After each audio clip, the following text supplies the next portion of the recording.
Ma al momento noi abbiamo appena usufruito un bando precedente, abbiamo assunto più di 22 persone.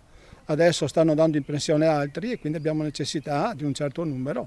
Potrebbero essere una quindicina di altri autisti che vanno a rimpiazzare le persone che vanno in pensione.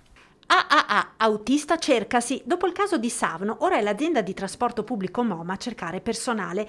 Passata la grande emergenza dell'inverno scorso, conseguente all'entrata in vigore del Green Pass, gli autisti sono ora tutti nuovamente in servizio, ma non basta, in base al piano di turnover pianificato dall'azienda. Ecco dunque il nuovo bando che prevede anche un bonus per il conseguimento della patente E. Noi cerchiamo autisti con patente DE, con K ovviamente.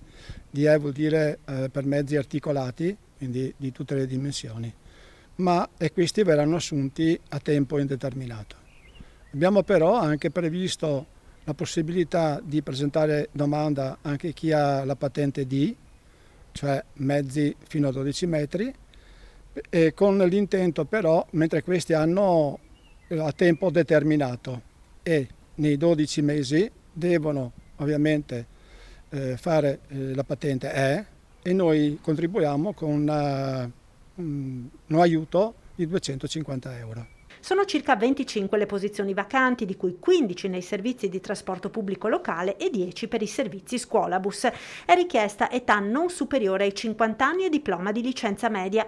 Ma come si spiega questa difficoltà a reperire autisti? Sicuramente il costo per il conseguimento della patente ha un peso, ma secondo il presidente di MOM non è sufficiente a giustificare una tale carenza. Probabilmente il reddito di cittadinanza non aiuta sicuramente a trovare persone che vengano a lavorare. Probabilmente il lavoro dell'autista è un lavoro che ha un certo stress e che quindi i giovani poco si avvicinano a questa tipologia di lavoro.